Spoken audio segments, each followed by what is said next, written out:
Good day and happiness life mga ka-life change. I-update ko lang kayo sa ating mga tinatawag na Rhode Island Chicken. Ayan guys, ang mga aking sisiw.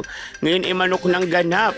Lumaki na sila, dalaga at binatilyo na ang aking mga manok. Kaya naman binigyan na natin sila ng kanya-kanyang location para sa breeding ng kanilang fertilized egg. Isang tandang para sa 3 dalaga. Sana all! May na silang kanya-kanyang pamilya. Ayan guys, oh.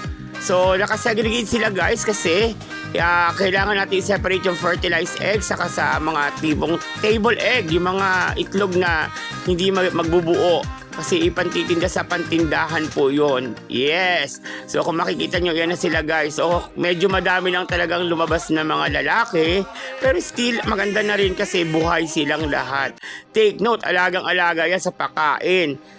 Nagagastos ko sa pagkain niya sa loob ng 1 buwan is kulang 5,000. At take note, ang kanilang kulungan, di ba malaki, maganda, gawain ng tatay ko. Talaga naman makakagalaw sila ng maayos sa kanilang bahay. Yung nakikita niyo na yung marami na yan guys, yan yung mga maraming babae. Sinag-segregate na kasi para pag nag-egging sila, ay di siya mabubuo. Para siya sa table egg production.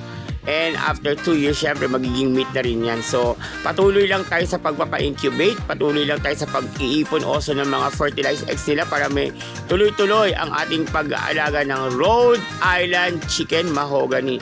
Ayan, kita nyo guys, nagsimula lang talaga ako sa kukonti.